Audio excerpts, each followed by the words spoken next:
वा मस्त. ही आहे मशरूमची भाजी आणि तीसुद्धा अगदी हॉटेलसारखी ग्रेव्ही झाली आहे बरं का. आज आपण मशरूमची भाजी करणार आहोत. श्री स्वामी समर्थ. सर्व मैत्रिणींना माझा नमस्कार. मी सुरेखा. आजच्या व्हिडिओमध्ये तुमचं सर्वांचं स्वागत आहे. चला तर आता आपण मशरूमची भाजी करूया. तर मी आज सकाळी बाजारातून मशरूम आणले होते. तर हे मशरूम मला खूप ताजे मिळाले. छान वाटलं. मग म्हटलं की याची रेसिपी बनवूया, कारण तशी मागणीसुद्धा होती. आणि ज्या वेळेस मी मशरूम करते त्यावेळेस मला माझ्या एका मैत्रिणीची आठवण येत असते बरं का. तर ती मैत्रीण एकदा माझ्या घरी जेवली होती माझ्यासोबत. तर तिला ही मशरूमची भाजी मी जेवायला वाढली होती. तर तिला ही भाजी एवढी आवडली होती तर ती म्हणाली होती, तुम्ही हा भाजीचा रेसिपीचा व्हिडिओ बनवून पाठवा. तर खास हा व्हिडिओ आज तिच्यासाठी सुद्धा आहे बरं का. त्याआधी मला मशरूमबद्दल माहिती सांगायची आहे. मशरूम हे पहा किती ताजे आहेत. तर हे मशरूम ताजे आहेत हे कसं ओळखायचं, तर मशरूम वरूनसुद्धा पांढरे शुभ्र असतात आणि आतमध्ये चिरल्यानंतरसुद्धा ते अगदी पांढरे शुभ्र निघतात. तर हे पहा किती स्वच्छ मशरूम आहेत, म्हणजे हे ताजे आहेत. तर अशा प्रकारे हे मशरूम मला चांगले मिळाले. तर आता ही अनिता जी आहे तिची मला आठवण येत असते. ती यासाठी की ती ज्यावेळेस माझ्याजवळ राहत होती म्हणजे माझ्यापासून ती 1 किलोमीटर अंतरावर राहायची. तर तिला भजनाची खूप आवड होती आणि तिला हार्मोनियम शिकायचं होतं. पण तिला क्लासला जायला शक्यता तिची नव्हती होत, तिला जमत नव्हतं. तर मला ती बोलली, मला तुम्ही शिकवाल का?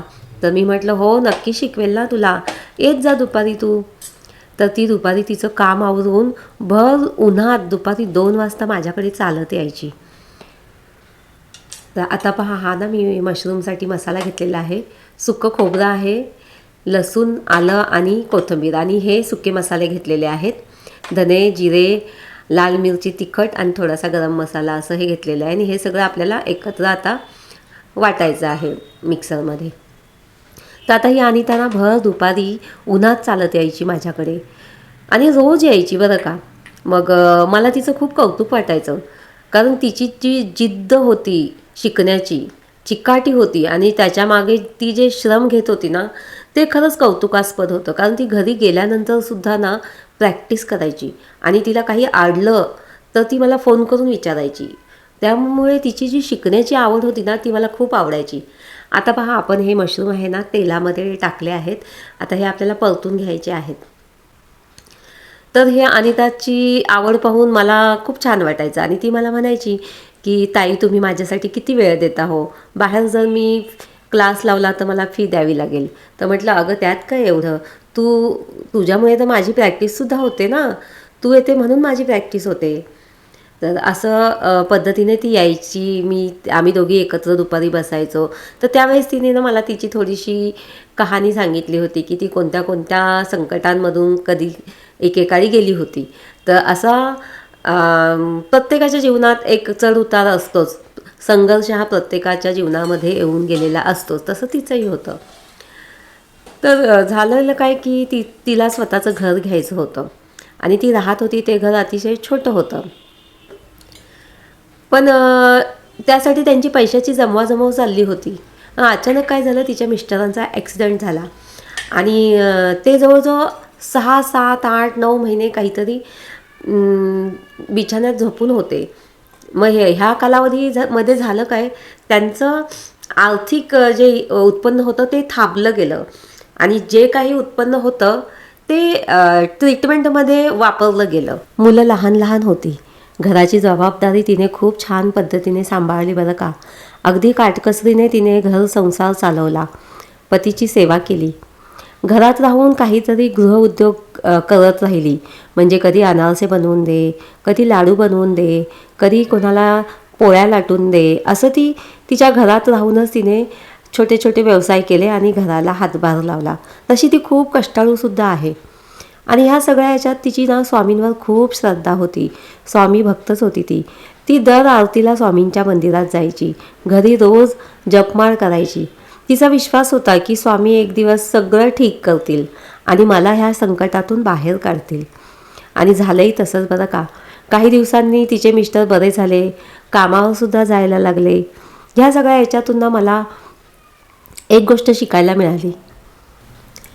संघर्ष हा प्रत्येकाच्या जीवनात येतच असतो. कोणाच्या जीवनात आधी, कोणाच्या जीवनामध्ये नंतर उशिरा. तर खचून जायचं नाही. पॉझिटिव्ह विचार ठेवायचे की आपण यातून नक्की बाहेर पडू आणि कष्ट करत राहायचं, आपलं कर्तव्याचं पालन करत राहायचं. तिने न थकता न कंटाळता पतीची सेवा केली, मुलांना सांभाळलं आणि पहा खूप छान झालं. आणि आता तर तिचं घर काय बंगला झालं आहे. तिने जागा घेतली आहे, त्या ठिकाणी छान असं घर 2 मजली घर बांधलेलं आहे. तिच्या मुलांची सुद्धा लग्न झाली आहे. तर तिच्याकडून खूप काही शिकण्यासारखं होतं, ते मी तुम्हाला शेअर केलं. कारण हे अनुभवातून मी पाहिलेलं आहे. म्हटलं की आणि त्याची कहाणी तुम्हाला सांगावी की कसं एका महिलेने तिचा घर संसार कसा सांभाळला, की डळमळून गेली नाही, खचून गेली नाही आणि तिची ती भक्ती तिने कमी होऊ दिली नाही, श्रद्धा कमी होऊ दिली नाही. तिने तिचा नित्यनेम चालू ठेवला, रोजची स्वच्छता चालू ठेवली, रोजचं काम, मुलांचा अभ्यास, पतीची सेवा, सगळं जप, स्वामींचा जपसुद्धा वेळेवर करणार. खूप उपवास केले, खूप काय काय केलं आणि त्याचं तिला आज खरंच खूप छान फळ मिळालं. म्हणजे माणूस पॉझिटिव्ह राहिला ना की नक्की एक दिवस चांगले दिवस येतात आणि आपल्या मनातल्या इच्छा खरंच पूर्ण होतात. हे माझ्यासमोर अनिताचं जिवंत उदाहरण आहे. चला तर आपली भाजीसुद्धा खूप छान झाली आहे. आवडली असेल तर तुम्हीसुद्धा नक्की भाजी करून पहा आणि चॅनलला लाईक करा, सबस्क्राईब करा, शेअर करा.